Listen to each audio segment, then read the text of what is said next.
Alrighty, folks, we are starting a new series called Ask the Millionaire. And I know all of you want to know, should you quit your job and go full time in real estate? Jason, what say you? I'd say yes.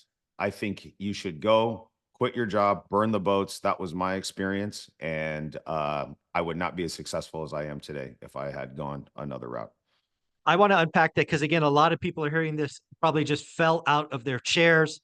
But yes, that is exactly what you did. You were climbing the corporate ladder, had an amazing career, six-figure income. We're not happy. And instead of going part time, instead of dabbling, you went all in, burned the boats, ran up some credit card debt, and just went after it. And as you just said, that was the key to your success. So, how can people look at your situation? How are you wired? How did you make that work when maybe others would fail miserably?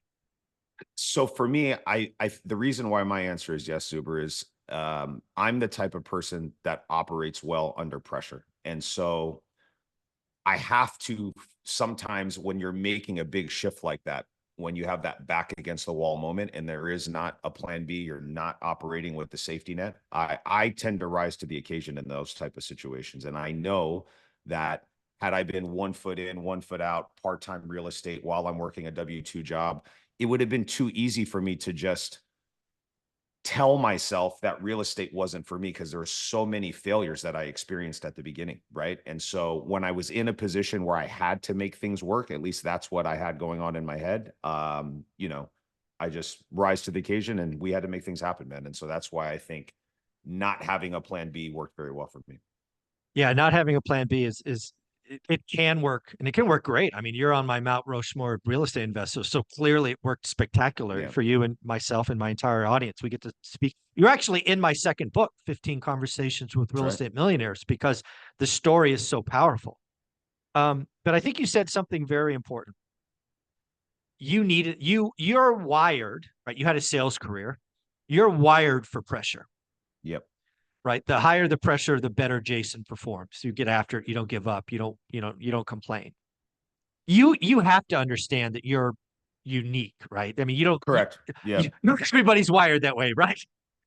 I know it, and I know this question is, guys, it's what applies towards me, and I think Correct. self-awareness is a huge thing, right? And so you guys that are listening to this at home, making this decision, you have to be self-aware, and you have to know how you're going to respond to that type of situation. And I know for me, it just wouldn't have worked any other way, And so I had to have my back against the wall in order to really make this thing happen. And that's why I decided to, like I said, burn the boats, just go all in and Yeah. and uh and go that route.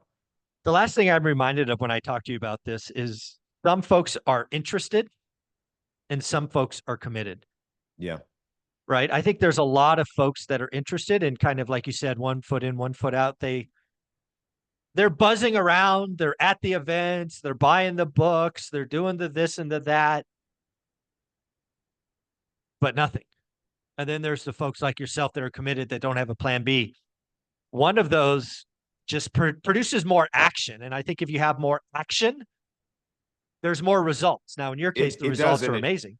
it forces your hand, and I think that be getting outside of your comfort zone has proven to me to be the place where I've experienced my most of my growth, right? When I'm comfortable and I've been kind of somewhat complacent, and I was very complacent in my old W-2 job. I was not driven to do more. I was just kind of stuck and stagnant.